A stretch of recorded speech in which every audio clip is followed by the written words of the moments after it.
all that you're doing in this part of the world. I'm going to jump into the scriptures today in the Gospel of Mark. If you want to follow along in the scriptures with me, or we'll have them on the screen, or you just want to sit and hear as I read them, I'm going to jump straight into Mark chapter 10, verse 46. Then they came to Jericho. As Jesus and his disciples, together with a large crowd, were leaving the city, a blind man, Bartimaeus, which means son of Timaeus, was sitting by the roadside begging. We discover in the very start of his story that Jesus is walking with a large crowd. He's on a journey, and they're leaving Jericho. Jericho is the lowest city in the world. It's around 250 meters below sea level. So if you want to go to the lowest part of the planet, go to Jericho. It's the city of palm trees, and Jesus is on the way to Jerusalem. And the story, especially in the Gospel of Luke chapter 9 onwards, you get the real feeling of his journey, of Jesus journeying through Israel, heading up to Jerusalem. It's only about 25 kilometers or so from Jericho to Jerusalem, pretty well from here to the center of Perth. However, you go up 1,000 meters in the nation of Israel. Jerusalem about 750 odd meters above sea level. So when the psalmists actually talk about going up to Zion, they meant literally going uphill, 1,000 meters between here and the city. That'd be quite a journey. And Jesus is on the way to Jerusalem. There's a large crowd with him. His disciples are with him, and there's a large crowd. And we discover the central person in the story is a blind guy, Bartimaeus. Sometimes I would like the Bible to have footnotes. I'd like to know a bit more about this guy's background. How did he end up blind? Was he born blind? Was he a mercenary in a Roman war somewhere and got struck blind in a battle? Maybe in a farming accident? Maybe he had a fight. I've got 4 grandsons, 2 sets of brothers, and we had a little picnic yesterday, and the mums, my daughter Erin, my daughter-in-law Megan, were talking about how interesting it is raising brothers. How competitive they are, how everything has to be a competition and a sport and a fight. And Erin, my daughter, said, and it always ends up in tears. The boys get fighting and someone gets hurt, and then Mom, it goes on. And maybe Bartimaeus had a fight with his brother and beaten around the head. I don't know how he ended up blind. But he's blind, and back in the first century Israel, there was no Centrelink. There's no national disability insurance scheme to look after him. What an amazing country we live in. I love living in Australia. Just the blessing of being in this country, the care of people who cannot care for themselves. None of that in the first century. He had to beg. I don't know how he got out to just outside the city and just by the roadside. Maybe he had a friend who took him out there every day and helped him to get out there. Maybe, I don't know if guide dogs were a thing back then. I don't know how he got out there, but he got out there, and every day he was dependent on everyone else's generosity to eat, to survive, to pay his rent, to get by. Maybe he just made enough every day just to kind of survive the day and wend his way home and come back the next day with this sense of, well, here we go again. Here we go again. He's there, he's begging and by the roadside, and he hears a crowd coming. It says, when he heard it was Jesus of Nazareth, he began to shout, Jesus, Son of David, have mercy on me. It's by the side of the road, and you can hear a buzz coming. His hearing's fine. He hears the buzz of the crowd, and he realizes, wow, this is a big crowd. This could be a good day for the begging business. Rattles the tin a bit more. He's got a cloak. He probably makes a bit more noise on the side of the road just to kind of get people's attention, make them aware there's a beggar here. And this crowd sounds excited. This crowd sounds alive. It's buzzing. It's not a funeral. Got to be something good going on. Man, if people are happy, they tend to loosen their wallets a bit more. This could be a really good day for me. I mean, I love going to the football. I love going to the stadium here in Perth. And it's interesting, whenever you go to the stadium before the game, you can feel the nervousness in the crowd. You want your team to do well. You want the team to win. And then if your team wins, everyone leaves the game smiling. Well, all those barracking for the winning team anyway. The other people aren't so happy. But if it's a Dockers or an Eagles win, it's the majority of the crowd and everyone's buzzing and exciting and talking, maybe listen to the radio, the commentary, because you want to hear the commentary after the game. If your team's won, if they lost, you don't want to hear it at all. You just want to go home on the train, be depressed, and angry, and just messed up my whole day, you know, I'll get over it in a couple of days. But when you're winning, the train's even buzzing with people talking and thinking about, man, we should win the premiership this year, and the buzz of that crowd in the stadium. This crowd was like that. You know why? Very story before gives us an idea.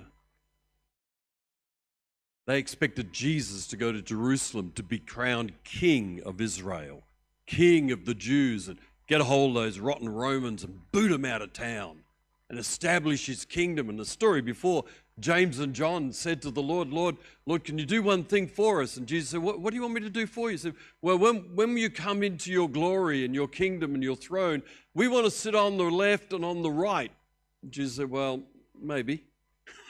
We'll see what happens there. This crowd was excited that the king was here.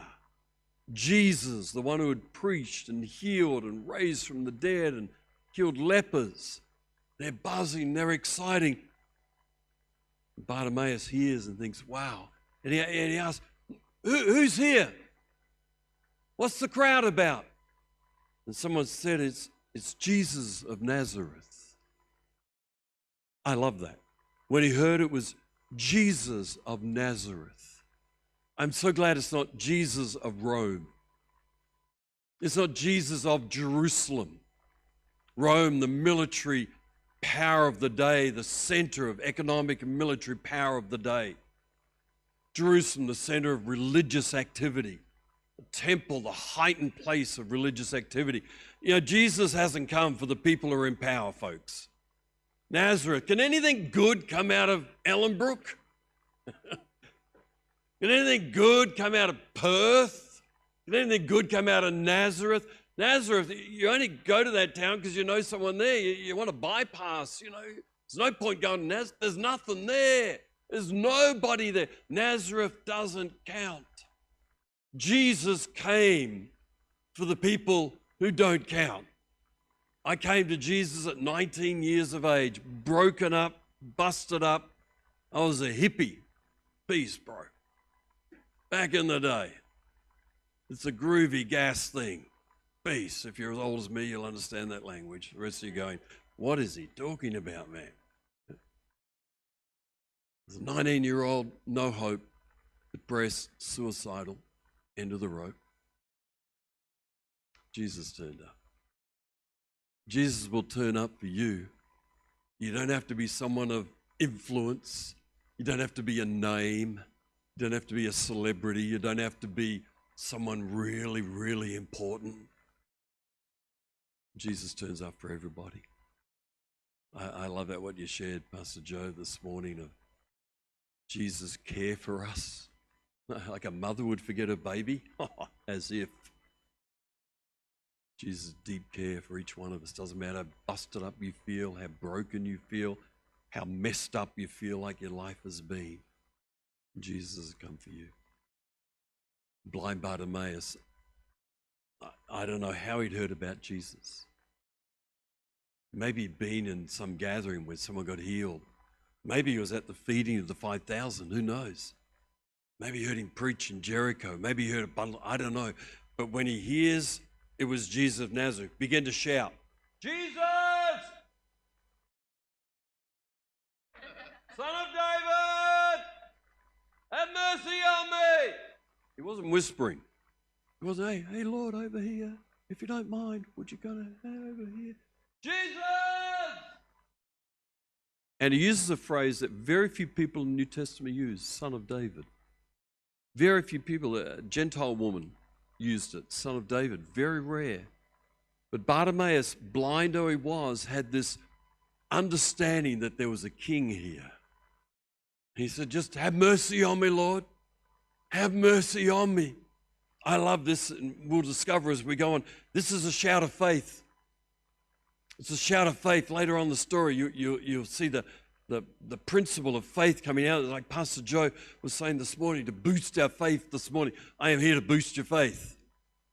Jesus, Son of David, have mercy on me. It's a shout of faith. Sometimes, and I think a shout of faith comes in different ways.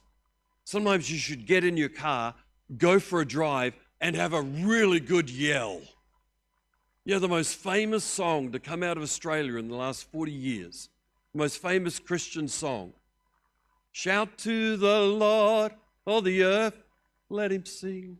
What does it say? Shout, not whisper to the Lord. It's not that God is deaf. God doesn't have a hearing problem. He's ancient of days, but he doesn't have a hearing problem. It's like my beautiful old mum I'm going to go see this afternoon, 95. Say, Mum, you need to go and get your hearing checked. What'd you say? So don't be cheeky with me, Mum. God's not deaf. You don't need to shout so God can hear you. Sometimes you need to have a shout of faith for you to go out and even that emphasis this morning on prayer, maybe to come to some prayer meetings with a shout of faith. Come here and go, God, I'm here. Lord, intervene in my life. There's something about shouting. Yeah, we go to the football. I shout at the football. I find the umpires need more advice than what they're currently getting. So I like to encourage them with my advice of how they should referee the game. And they don't seem to pay any attention to me. I learned that from my dad, took me to the football when I was a young boy, and Dad would give advice to the umpires. I thought, oh, that's what you do at football. You just yell to give advice and trying to be helpful. One of the reasons people feel better after going to a game like that, especially when their team wins, is the shouting has actually done something physically for them. Especially if their team wins. Not so good if a team doesn't. But there's something about it, it's in the scripture, that you and I, every now and again, you're facing a problem that will not shift, that will not move. You're looking for a breakthrough, you're looking for a change, you're looking for something that will move into a new place of blessing and wholeness. Maybe in the next week, go for a drive in your car, and people will just think that you're yelling on the phone or you're listening to the radio and you're singing along. Don't worry about what anyone thinks. Unless you're at the lights. Maybe stop, don't do it at the lights. But while you're just driving around, give a shout to the Lord. What's your shout of faith? What do you want to break through? Is it a physical thing, a relational thing, financial thing? Is it an addiction? Is it a problem? Is it something, sometimes I think we live with problems that become almost pets. We kind of live with them so long, we just think they're part of our world and they belong. And we're kind of, hey, hello problem, how you doing today? Oh, yes, I know, you're so cute. I'm like, no. Sometimes you need to go, oh, you know what? I've lived with that pet too long. Pet needs, I won't kick because you don't kick pets, but pet needs to go. Problem needs to move, and sometimes it's a physical shout of faith. Sometimes it's a thing that you do that has a spiritual weight behind it. About 3 years ago, I looked at a number of things in Diane's life, my life, our Grow a Healthy Church ministry, things that we wanted to do, and my best friend got cancer. And I wrote down on a bit of paper, I've kept this from March 2019, I wrote down 5 things that I wanted to see the Lord break through on. And I said, Lord, I'm desperate with a few of these things. They're not all desperate, but gee, some real stuff here needs to move. And I thought I'd do one of those things. I don't like doing this. I did a fast. I prefer the word fast with an E in it. Fasty? No. Ephah? No. I prefer to feast. I prefer eating than fasting. Anyone else with me? They're kind of like, fasting's godly and helpful and everything, but I thought, I like food. God created food to be enjoyed, and I thought, Lord, I'm going to do a fast, and I thought, I'm going to do a 5-day fast. Now, drinking water and drinking coffee. I will not give up coffee. The Lord would have to appear to me 3 times physically for me to stop coffee. I'm serious, Lord, serious. No, don't ask me to give up coffee, please. So coffee, so I go 2 days, 3 days. And sometimes when you fast, sometimes when I fast, I just feel crook the whole time. It's just horrible. It's just like grind, and then you start dreaming of ice cream and strawberries, and it's just horrible. I went 3 days, 4 days. I'm thinking, this is easy. I thought, wow, there's got to be a grace on me for this. 4 days, 5 days. I'm going so well after 5 days, I said, I'm going to keep going. Now, that's got to be an act of God because, 5 days, 6 days, 7 days, 8 days, 9 days. I went to 10 days. Crazy, eh? Real crazy. I said, Lord, my shout of faith is a fast of 10 days, and I'm writing these 5 things on this bit of paper. I've still got it. It's coffee stained now because it sits on my little table where I pray in the mornings, and I have my cup of coffee. Occasionally I spill it. It's got coffee stains on it. It's got even notes written on the back. What have I written on there? That's crazy. But I've kept this because every now and again I'll pull it up and go, Lord, don't forget. Not that he will, but I like to remind him. Nehemiah said, Lord, remember. I like to remind, Lord, 10 days fasting. It's got to count for something. Come on. One of these things brilliantly fulfilled and done. Another one of these things brilliantly fulfilled and done. 2 of these things doing better. And my friend with cancer is still alive. Just started radiation treatment. He's been battling this for about 4 years now. And I'm believing God. I got it before the Lord. I'm not God, I can't control it, but I'm doing everything I can. Sometimes you got to do something radical. Sometimes if you haven't been coming to the prayer meetings, maybe that's your shout of faith, is start coming to the prayer meeting. Like, oh, well, Wednesday nights, every couple of weeks, I've got my, I've got to watch Home and Away. Maybe that's your shout of faith, is to step into a place of prayer. Maybe it's fasting. I think the last 2 years, you have all done a shout of faith of endurance through this whole horrible pandemic. And I work with churches in Australia and around the world, and especially in churches of Victoria and New South Wales, they've deeply suffered with lockdowns in a way we haven't. Every church I'm in over there, I say, well done, you're still here. And I think you're still here. Well done. The last 2 years, and churches come and go in terms of the pandemic, lockdowns and then masks and all sorts of dramas and hassle and pain, and you're standing. Sometimes just to endure is a shout of faith. Just to persevere, to hang in there. I love it. He shouts, and verse 48, many rebuked him, told him to be quiet. You'll always get opposition. When you decide to make a move, maybe it's shouting in prayer, maybe it's fasting, maybe it's stepping into a prayer meeting, maybe it's shifting something new, maybe it's just going, oh my goodness, that pet is not a pet, it's a problem. That thing needs to change. Can't live with it anymore. I got to do anything I can to move that. Whatever it is, there'll always be opposition. There'll always be someone opposing you. There'll always be, I noticed one of the songs we were singing, one of the publishers of the songs was "The Devil is a Liar." It's down the bottom of the words. I thought, gee, that's true. That is so true. Devil will lie to you. Try and come say, I don't need to worry about it. Keep the pet. It's okay. Live with it. Doesn't really matter. Yes, it does. There'll be opposition. I told him to be quiet. I love this. He shouted all the more. He's just stepped up. Son of David, have mercy on me. Son of David. Verse 40. I love verse 49. Jesus stopped. Oh, wow. Wow. How cool is that? Jesus got this huge crowd around him, buzzing, vibing. He knows he's going to the cross. They think he's going to the throne. And Jesus stops and said, call him. Bloke over there making a lot of racket, a lot of noise. Bring him over here. Jesus is attentive to us. When I did this, the Lord goes, good job. When you have faith, it pleases God. Isn't it nice if you can make God happy? Gets up some mornings. Maybe Monday morning's a tough morning for the Lord. I don't know. Just as someone down there at Hill City Church going, Lord, I think I'll step into this. You haven't forgotten me. You haven't forsaken me. You've got me engraved on your hand. I reckon I can trust you. I'm going for this. The Lord goes, oh.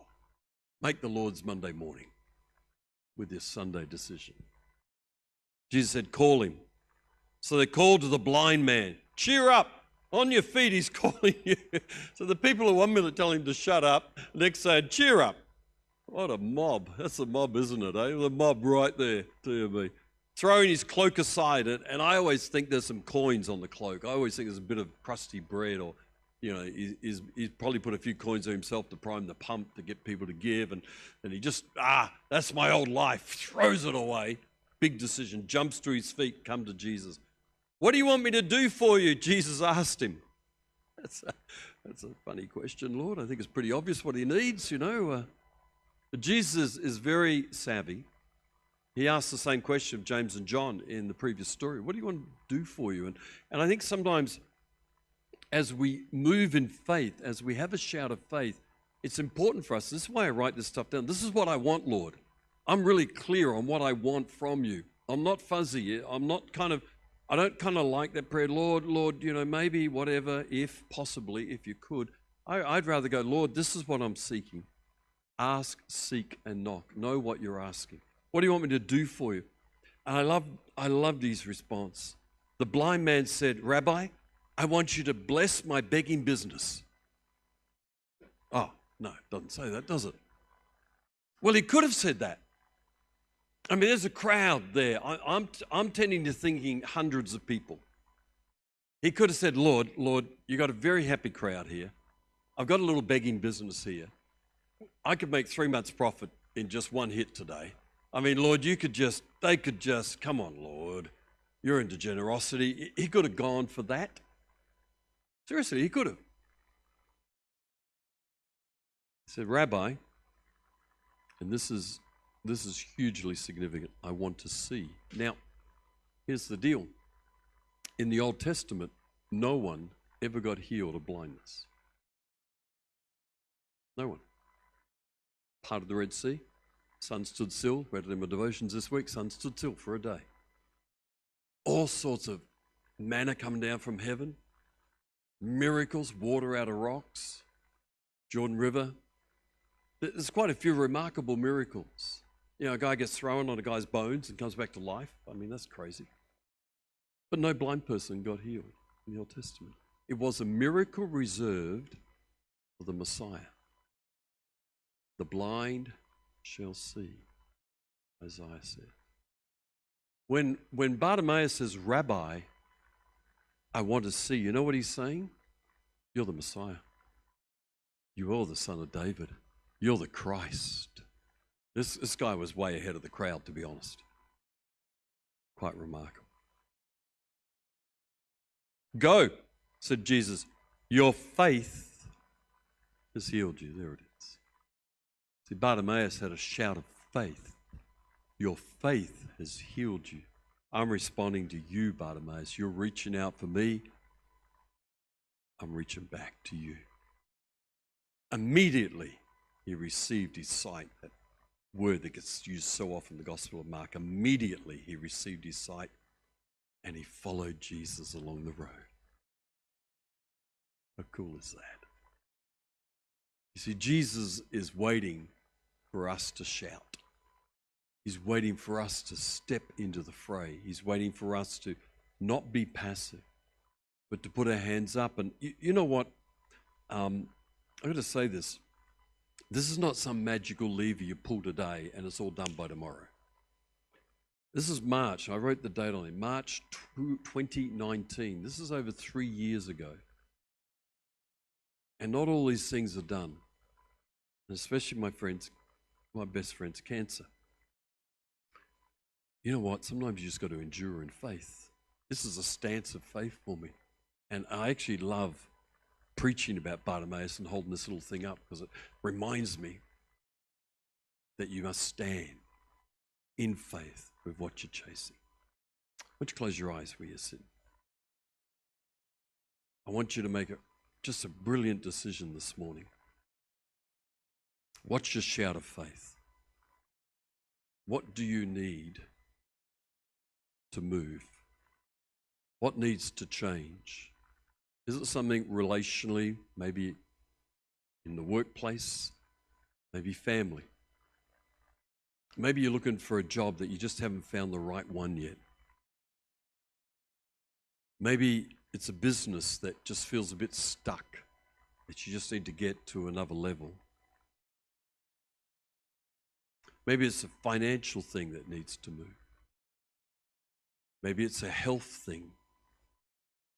What is it? What is it that you need to move? What is it that you need to shift? What's your shout of faith about? What are you going to do with it? For some of you, it might be driving around your car. Just this week, you're going to do a bit of shouting in the car when you're driving to and fro places. You're going to shout to the Lord, literally, have mercy on me. For some of you, it may be stepping into the prayer meeting. So I'm going to commit to the prayer meeting for the next couple of months and really lean into that. Maybe it's a fast. Maybe the Lord's going to ask you to fast. Maybe you're just going to commit to fasting. Maybe it's healing the relationship that's broken, taking steps of humility and kindness to heal what's broken. I don't know what it is for you. Maybe it's an addiction that needs to be broken. And you're going to do everything in your power to break that thing to see it move.